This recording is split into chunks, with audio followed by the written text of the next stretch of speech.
La guerra contra las drogas es un juego. Era un juego muy divertido al que estábamos jugando. Ahora, el FBI ha levantado el telón y ha revelado hasta qué punto llega la corrupción con el arresto de 200 agentes de la DEA. Aquí está el desglose. Comienza la purga. El escándalo que nadie pensaba que saldría a la luz acaba de estallar. La misma agencia en la que los estadounidenses han sido invitados a confiar para luchar contra la guerra contra las drogas, la DEA, ahora está siendo acusada de aliarse con los mismos cárteles que juró desmantelar. Y no se trata solo de rumores o chismes conspirativos. Es el propio director del FBI quien, según se informa, ha dado el pistoletazo de salida a una de las purgas policiales más impactantes de la historia de Estados Unidos, ordenando la detención de más de 200 agentes de la DEA presuntamente vinculados al dinero de los cárteles, a las redes de protección y a los encubrimientos. Durante décadas, la DEA se ha autoproclamado la primera línea de defensa de Estados Unidos contra el veneno que inunda nuestros barrios. Pero, ¿y si la verdad fuera mucho más oscura? ¿Y si los supuestos protectores fueran en realidad los que engrasaban las ruedas de las operaciones de los cárteles, blanqueaban dinero y miraban para otro lado mientras la sangre empapaba las calles? El FBI dice que las pruebas son irrefutables. Esta historia lo tiene todo. Traición en las más altas esferas de las fuerzas del orden, impactantes redadas antidroga, utilizadas como cortinas de humo, y antiguos miembros que ahora denuncian los hechos. Y lo más impactante de esta revelación es que la DEA no solo no estaba deteniendo a los cárteles, sino que, en algunos casos, los agentes colaboraban activamente con ellos. Comencemos con las escalofriantes imágenes que están a punto de ver. La guerra contra las drogas es un juego. Era un juego muy divertido al que jugábamos. José Irizarry no era un delincuente de poca monta. En su día fue aclamado como una estrella de la DEA, el tipo que sabía cómo golpear a los cárteles donde más les dolía. En cambio, ahora admite que la guerra contra las drogas no era una guerra en absoluto, sino un juego en el que los agentes se divertían en yates, se embolsaban el dinero de los cárteles y lo achacaban al costo de hacer negocios. Piénselo. Mientras familias de todo Estados Unidos enterraban a sus hijos por sobredosis, mientras las comunidades se desgarraban por el fentanilo, los mismos agentes que debían protegerlas brindaban con copas de champán en restaurantes de Madrid y acumulaban facturas de compras de lujo en Tiffany's. Pero la confesión de Irizarry era solo la punta del iceberg. La decisión del director del FBI de ordenar el arresto de 200 agentes de la DEA se produjo después de que años de rumores, juicios e investigaciones fallidas finalmente revelaran un patrón demasiado grande como para ignorarlo. Tomemos el caso de Joseph Bongiovanni, un agente de la DEA en Buffalo. En su nuevo juicio, no solo se le acusó de infringir las normas, sino que fue condenado por proteger activamente a los narcotraficantes, obstruir la justicia y traicionar el juramento de su placa. Como dijo el fiscal federal, no se trataba de errores burocráticos. Se trataba de corrupción, de principio a fin, y el jurado decidió que había conspirado a sabiendas con las mismas personas a las que había jurado arrestar. Y si pensabas que se trataba de un incidente aislado, piénsalo de nuevo. En una de las mayores operaciones de la DEA jamás realizadas, más de 617 sospechosos fueron arrestados en todo Estados Unidos, la mayoría vinculados al famoso cártel de Sinaloa. Sobre el papel, parecía una victoria.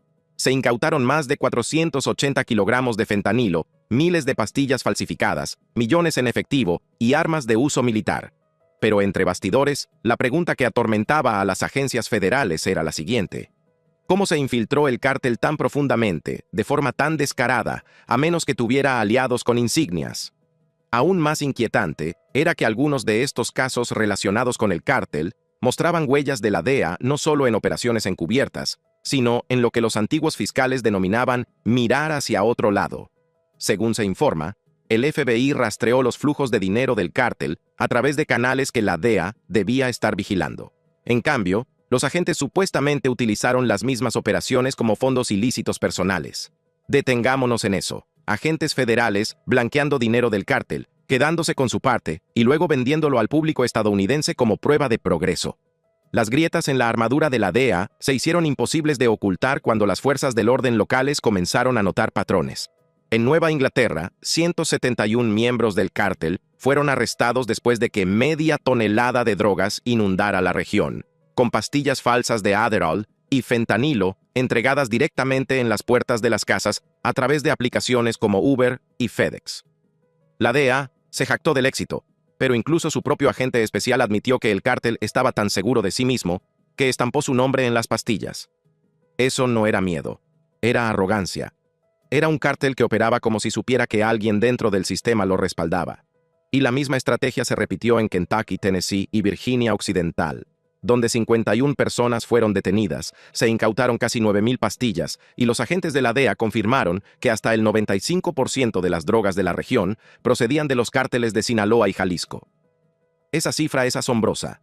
Casi toda la metanfetamina, la cocaína y el fentanilo que destruyen esas comunidades procedían de un solo cártel.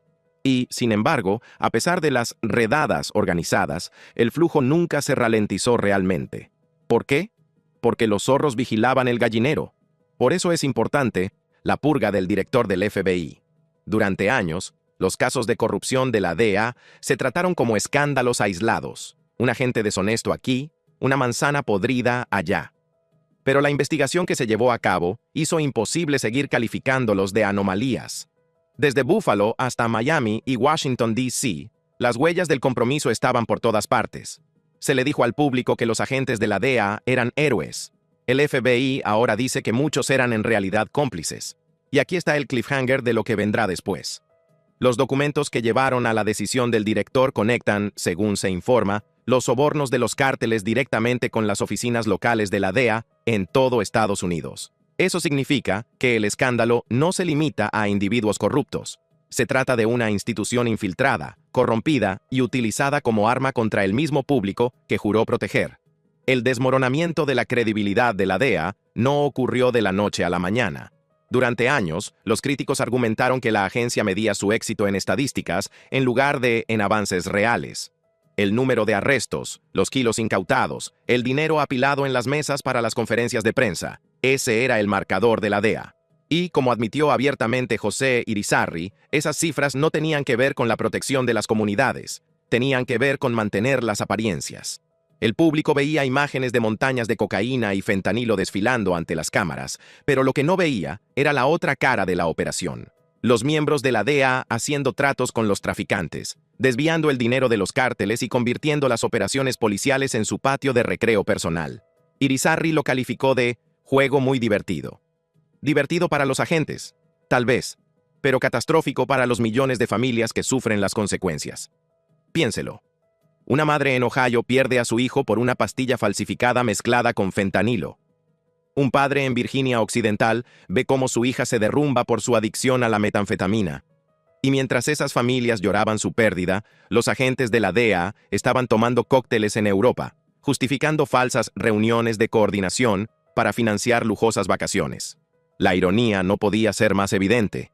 Y cuando el director del FBI vio la magnitud de la corrupción, la decisión de ordenar arrestos no fue solo por justicia, sino por supervivencia. Si el público perdiera toda su confianza en las fuerzas del orden federales, las consecuencias podrían ser peores que cualquier infiltración de un cártel. Pero el juicio de Bongiovanni demostró lo profundo que era el problema. Un jurado lo declaró culpable de conspirar con traficantes, falsificar informes y obstruir la justicia. Tal y como expusieron los fiscales, no se trataba de un descuido, sino de una traición.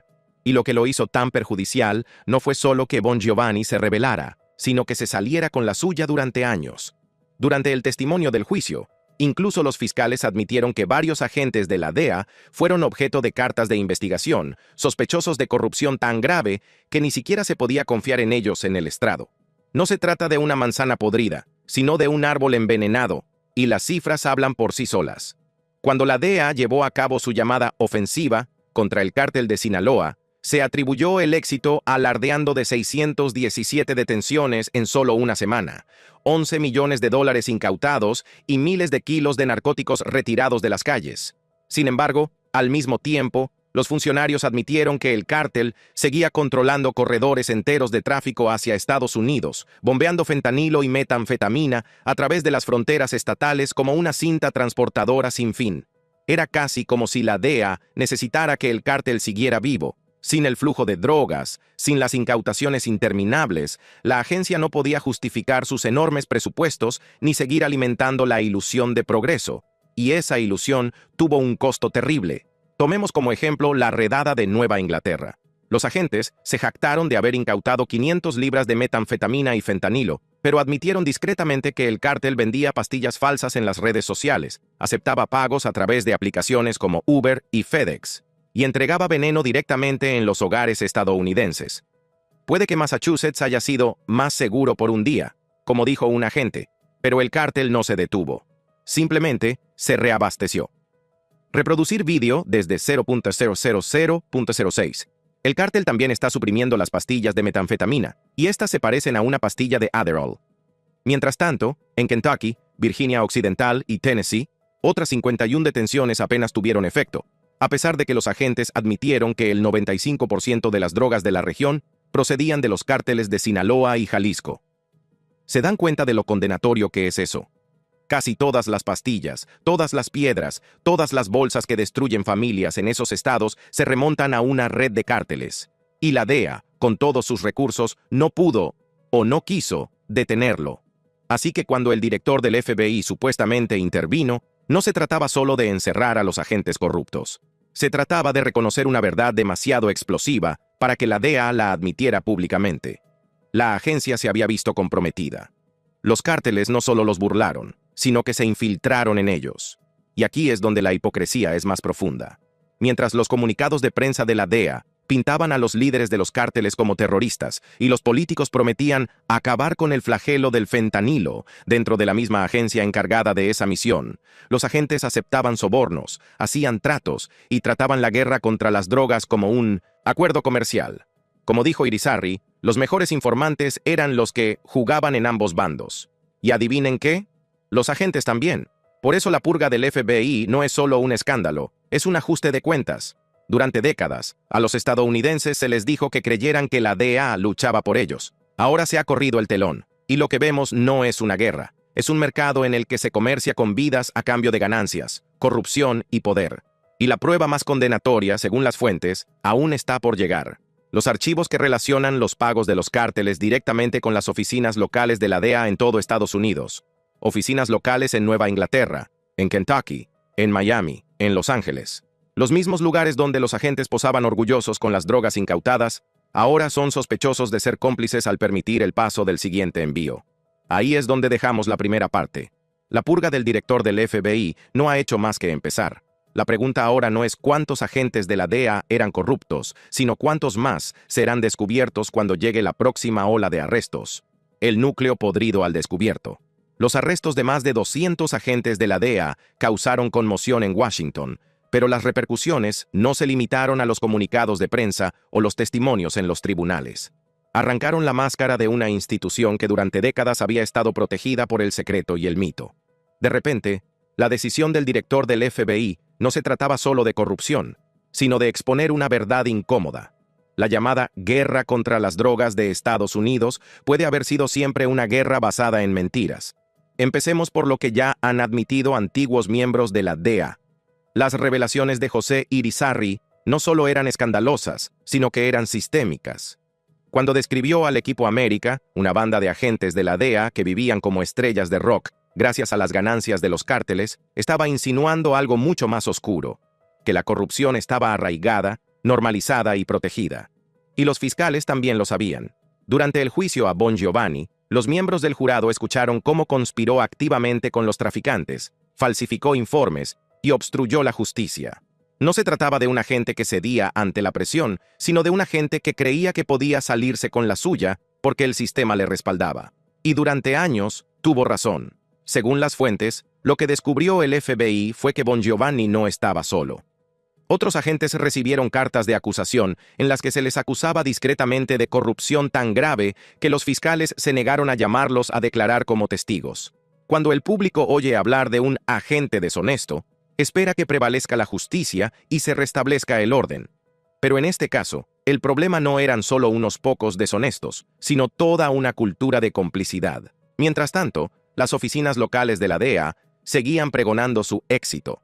Las conferencias de prensa mostraban las 617 detenciones masivas de sospechosos del cártel de Sinaloa en 23 estados de Estados Unidos. Los funcionarios se jactaban de los 7,000 kilogramos de cocaína, casi media tonelada de fentanilo y millones en efectivo del cártel incautados. Parecía una victoria, pero olía a teatro. porque aunque esas cifras deslumbraban a la prensa, las tasas de sobredosis seguían aumentando y las vías de distribución del cártel permanecían abiertas. Piénsese en esa contradicción. Si la DEA realmente estaba ganando, ¿por qué los cárteles parecían cada vez más fuertes, más violentos y más arraigados? ¿Por qué el fentanilo, más letal y barato que nunca, inundaba los barrios a niveles récord? La respuesta, según los críticos, es que la DEA necesitaba que la lucha continuara. Las redadas generaban titulares. Los titulares justificaban los presupuestos mantenían la maquinaria en marcha, y dentro de esa maquinaria, la corrupción prosperaba.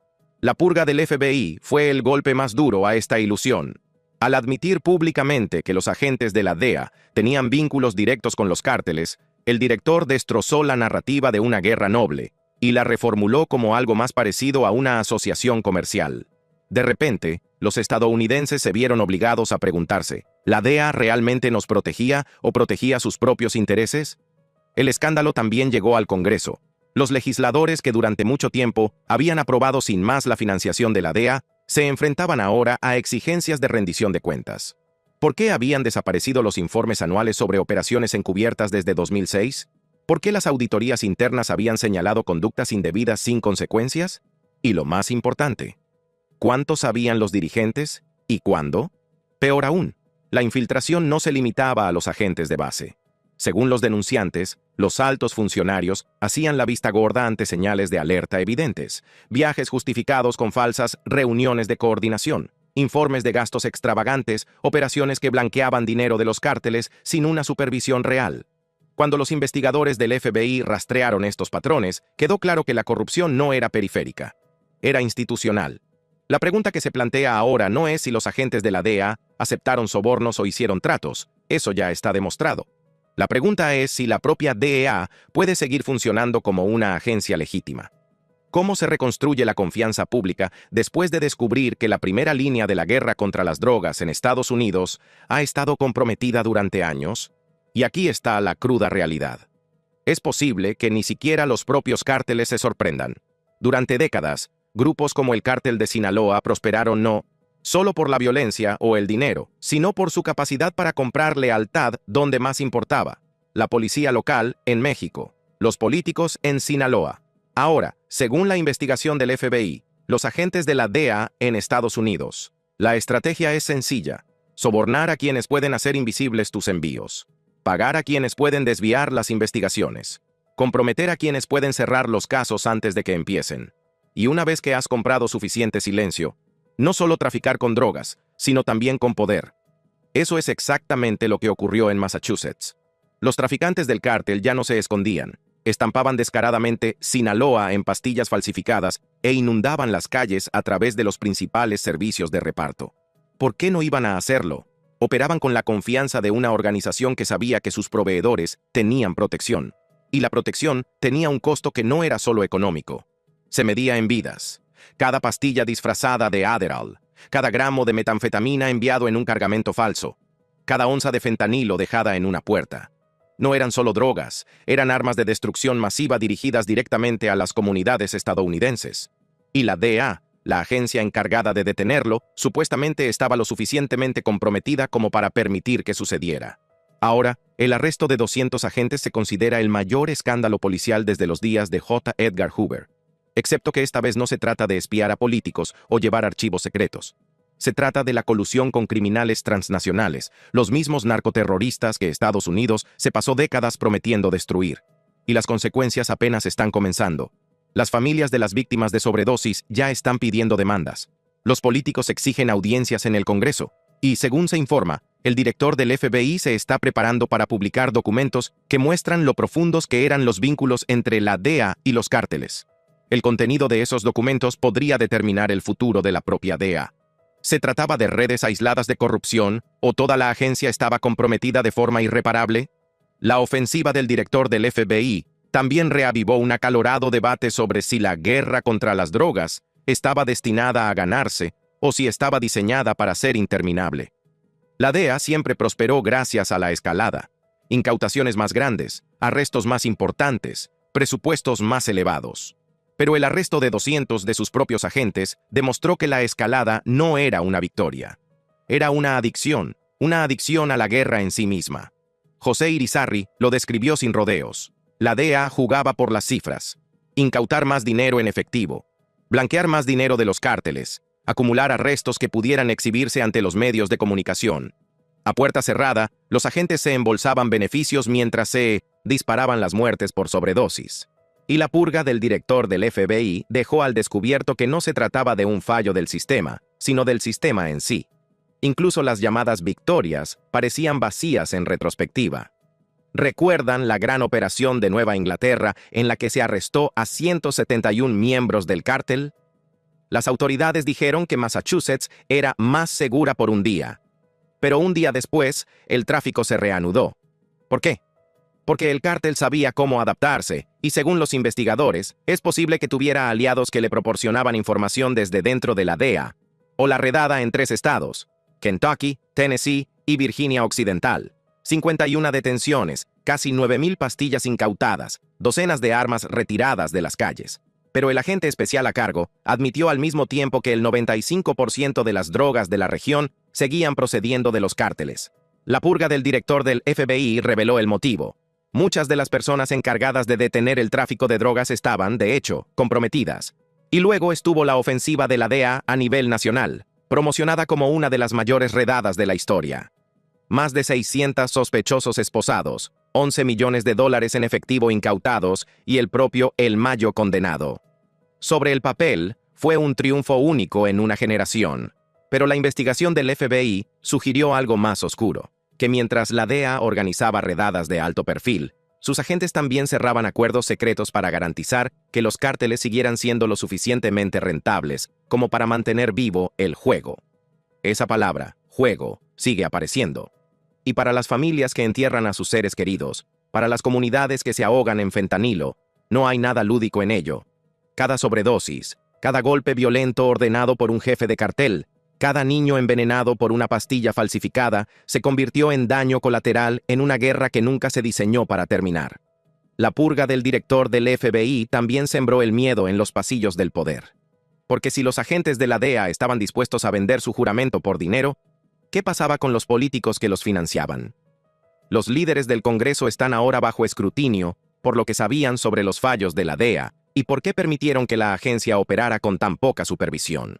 Después de todo, los informes habían desaparecido desde 2006. Se ignoraron las auditorías internas, y cuando los denunciantes dieron la voz de alarma, fueron silenciados. Aquí es donde el escándalo se convierte en algo más que corrupción. Se convierte en una traición a escala nacional.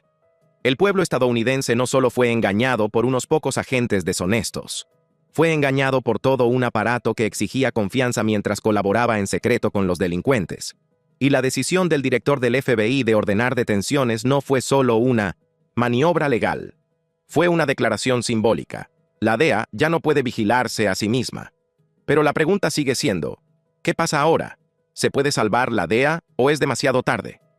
Algunos argumentan que la agencia debería desmantelarse por completo y que sus funciones deberían ser absorbidas por otras ramas de las fuerzas del orden. Otros advierten que, sin la DEA, los cárteles solo ganarán terreno. En cualquier caso, la purga del director ha dejado una cosa clara. La DEA, tal y como existía antes, ha muerto. Los próximos pasos determinarán el futuro de la lucha de Estados Unidos contra los cárteles. Si se hacen públicos los documentos que relacionan a las oficinas locales de la DEA con los sobornos de los cárteles, el escándalo se extenderá más allá de las fuerzas del orden.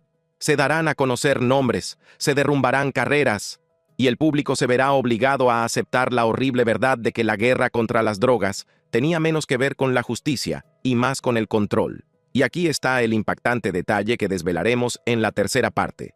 Según fuentes internas, algunos de los agentes detenidos no solo protegían los envíos de los cárteles, sino que ayudaban activamente a planificarlos. Las mismas personas que juraron detener el flujo de drogas supuestamente guiaban la logística, las rutas, los puntos de entrega e incluso el momento oportuno. La purga del director del FBI ha destapado una traición tan profunda que plantea la pregunta: ¿cuánto del éxito del cártel fue realmente suyo y cuánto les fue entregado por las propias fuerzas del orden de Estados Unidos? Cómplices en el delito. La revelación de que algunos agentes de la DEA no solo protegían los envíos del cártel, sino que presuntamente ayudaban a planearlos, supone el giro más explosivo de toda esta saga. Si es cierto, significa que la línea entre traficantes y fuerzas del orden no estaba difuminada, sino borrada. Y por eso la purga del director del FBI ha sido descrita como nada menos que un ajuste de cuentas centenario para las fuerzas del orden federales. Piense en lo que esto implica. Los jefes de los cárteles, a quienes durante mucho tiempo se ha considerado cerebros que operan desde remotos escondites en México, pueden haber tenido sus rutas trazadas, sus envíos programados y su logística asegurada por los propios agentes federales estadounidenses. Ese nivel de colusión transforma por completo la historia. No se trata solo de corrupción, se trata de colaboración. Según fuentes familiarizadas con la investigación, los archivos obtenidos por el FBI detallan cómo agentes de varias oficinas locales presuntamente utilizaron su autoridad para desviar la vigilancia, encubrir envíos y, en algunos casos, incluso aconsejar a los traficantes sobre cómo evitar ser detectados. No se trataba de corrupción pasiva, era colaboración activa. Y los efectos fueron devastadores. Cada vez que un agente proporcionaba información a un traficante, no solo era un delito, sino una sentencia de muerte para alguien más adelante en la cadena. Un adolescente que se tragó una pastilla falsificada con el sello de Adderall. Una madre en Virginia Occidental que se desplomó tras una dosis de cocaína mezclada con fentanilo. Un padre en Nuevo Hampshire que sufrió una sobredosis de drogas traficadas directamente a través de Lawrence, Massachusetts. No eran estadísticas. Eran vidas robadas porque los agentes federales eligieron la traición por encima del deber. La hipocresía aquí es asombrosa. Durante décadas, la DEA describió a los líderes de los cárteles como narcoterroristas, monstruos cuya violencia y codicia amenazaban la soberanía estadounidense. Sin embargo, ¿qué hay más terrorista que un agente estadounidense juramentado que ayuda a esos mismos cárteles a llevar a cabo sus operaciones? ¿Qué hay más destructivo que la traición al mismo público que juraste proteger? La purga del director del FBI ya ha dado lugar a llamamientos para que se lleven a cabo reformas radicales. Los legisladores exigen audiencias en el Congreso sobre las operaciones de la DEA, los fallos de supervisión y la transparencia financiera.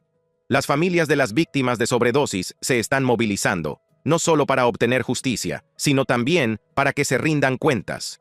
Y los denunciantes están empezando a hablar, describiendo una cultura en la que las cifras importaban más que la integridad y en la que mirar hacia otro lado era a menudo el camino más fácil para ascender profesionalmente. El caso de Joseph Bongiovanni parece ahora un preludio. Aunque en su momento se descartó como un caso aislado, su condena por conspirar con traficantes fue en realidad una ventana a un patrón mucho más amplio. Si un agente en Buffalo podía falsificar informes, obstruir la justicia y colaborar con una red de tráfico, ¿por qué no iban a hacerlo otros en todo el país? Según se informa, los archivos del FBI confirman precisamente eso. Y, sin embargo, la propia DEA insiste en que se trataba de una excepción, no de la norma. En declaraciones públicas, la agencia ha redoblado su postura, calificando a los agentes condenados de criminales que violaron su juramento y la confianza del pueblo. Pero, como señaló Irizarry, el problema no era un agente corrupto, sino que era sistémico. Las detenciones del FBI sugieren que tenía razón. Lo que hace que esta revelación sea aún más inquietante es cómo los cárteles adaptaron sus tácticas en torno a estas relaciones corruptas. En Nueva Inglaterra, los traficantes estampaban descaradamente Sinaloa en pastillas falsificadas, haciendo alarde de su dominio porque sabían que los envíos tenían cobertura. En Kentucky, casi cada gramo de metanfetamina y fentanilo procedía de las redes de los cárteles, y según se informa, los agentes guiaban los centros de distribución hacia los mercados rurales, donde la aplicación de la ley era más débil. Y en todo el país, mientras la DEA se jactaba de 617 arrestos, las ganancias de los cárteles no disminuyeron. De hecho, aumentaron. Según se informa, el director del FBI ha calificado este escándalo no solo como un fracaso de las fuerzas del orden, sino como una crisis de seguridad nacional. Cuando las redes de los cárteles pueden comprometer a los agentes federales, las implicaciones van mucho más allá de las drogas. El lavado de dinero, el tráfico de armas e incluso el tráfico de personas prosperan bajo el mismo paraguas de protección.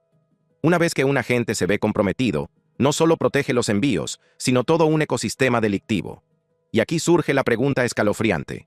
Si los agentes de la DEA pueden verse comprometidos, ¿qué pasa con otras ramas de las fuerzas del orden federales? ¿Podrían el Departamento de Seguridad Nacional, aduanas o incluso el propio Departamento de Justicia enfrentarse a las mismas vulnerabilidades? Los conocedores del tema describen la purga del director del FBI como la primera ola. Eso implica que hay más por venir y que potencialmente otras agencias podrían caer. Pero lo más impactante de todo, puede que ni siquiera sea lo que ya se ha revelado. Es lo que no se ha revelado. Según múltiples informes, hay acusaciones selladas a la espera de ser desveladas, en las que se nombra no solo a agentes, sino también a supervisores, coordinadores e incluso a antiguos administradores. Si esos nombres salen a la luz, este escándalo podría eclipsar incluso los momentos más oscuros de la historia de las fuerzas del orden estadounidenses. Y para el público estadounidense, la traición es muy profunda, porque no se trataba solo de agentes de fiesta en Madrid o que se embolsaban joyas de Tiffany. Se trataba de agentes que utilizaban sus placas, sus armas y su autoridad para fortalecer a los mismos cárteles contra los que decían luchar. Es traición en su forma más pura, y el precio se ha pagado con sangre. A medida que continúe la tercera parte, analizaremos las consecuencias más amplias. Porque esta purga no se trata solo de que la DEA pierda credibilidad, se trata de que Estados Unidos tenga que enfrentarse a la posibilidad de que la guerra contra las drogas nunca fue lo que parecía. La purga del director del FBI no solo acabó con carreras dentro de la DEA, sino que conmocionó a la psique estadounidense. Durante décadas, la guerra contra las drogas se presentó como una cruzada moral, una batalla en blanco y negro entre el bien y el mal. Pero ahora, esa ilusión se ha hecho añicos. Cuando los agentes encargados de desmantelar los cárteles son sorprendidos basando su éxito en la protección de los cárteles, la guerra deja de ser noble y se convierte en fraudulenta. La reacción del público ha sido explosiva. Las familias de las víctimas de sobredosis están furiosas y han presentado demandas exigiendo responsabilidades. Los grupos de defensa se están movilizando y exigen audiencias en el Congreso que vayan más allá de la simple supervisión. Quieren que rueden cabezas, no solo las de los agentes, sino también las de los supervisores, administradores y políticos que permitieron la corrupción. Nadie está por encima de la ley, insistió el fiscal general de Estados Unidos durante el veredicto de Bongiovanni. Pero durante demasiado tiempo, la DEA actuó como si lo estuviera. Y ahora, las grietas se están extendiendo más allá de la agencia. Los miembros del Congreso se enfrentan a un escrutinio por décadas de aprobar sin más los presupuestos de la DEA sin cuestionar por qué las tasas de sobredosis seguían aumentando. ¿Por qué se ignoraron las auditorías internas? ¿Por qué nunca se presentaron informes anuales sobre operaciones encubiertas después de 2006? No fue solo negligencia, fue complicidad. Dentro del FBI, los agentes están llamando a esto la limpieza profunda. Eso se debe a que se cree que las detenciones de 200 miembros del personal de la DEA son solo el comienzo. Los denunciantes insinúan que hay acusaciones selladas que aún esperan ser reveladas, dirigidas no solo a agentes, sino también a altos funcionarios que supuestamente supervisaron o ignoraron la infiltración de los cárteles. Si esas acusaciones salen a la luz, el escándalo podría extenderse al propio Departamento de Justicia. Mientras tanto, los cárteles observan atentamente. Para ellos, la purga es la confirmación de lo que ya sabían.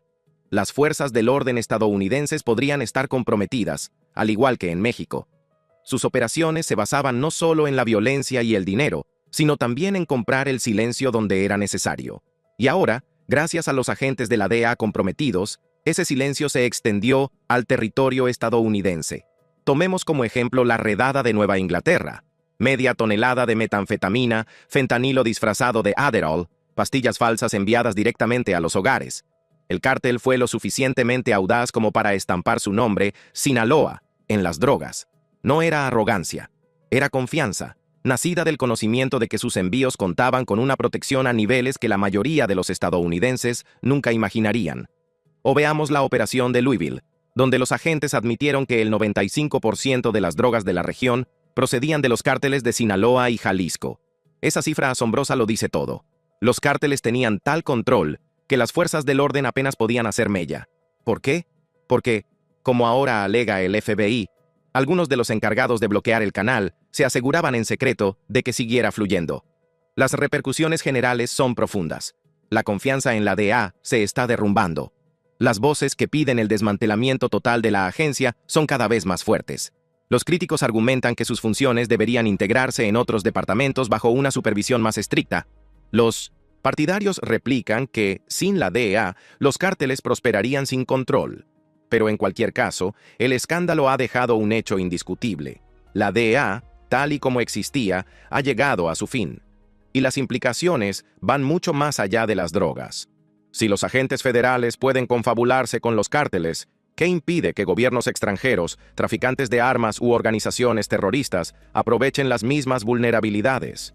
El director del FBI ha calificado esto como una crisis de seguridad nacional, no solo como un escándalo policial, porque una vez que se puede comprar la lealtad, ninguna frontera es realmente segura. La guerra contra las drogas ya estaba perdiendo credibilidad. Las sobredosis alcanzaron niveles récord, incluso cuando las conferencias de prensa de la DEA se jactaban de incautaciones récord. Ahora, la guerra en sí misma parece una producción teatral, un ciclo interminable de redadas, incautaciones y victorias escenificadas para las cámaras, mientras la corrupción prosperaba entre bastidores. Y aquí está el cliffhanger. Según se informa, hay documentos sellados que conectan los pagos de los cárteles con las oficinas locales de la DEA, no solo en zonas conflictivas como Nueva Inglaterra y Kentucky, sino también en grandes centros como Miami, Los Ángeles y Chicago. Si se revelan esos nombres y cifras, el escándalo podría convertirse en la mayor crisis policial de la historia moderna de Estados Unidos. La purga del director del FBI es solo el principio. La guerra contra las drogas, tal y como la conocían los estadounidenses, ha terminado. La verdadera pregunta ahora es, cuando llegue la próxima oleada de acusaciones, ¿cuántos más de los protectores de Estados Unidos serán expuestos como cómplices? Con esto llegamos al final de este video. Para ver más videos interesantes como este, haz clic en las tarjetas de tu pantalla.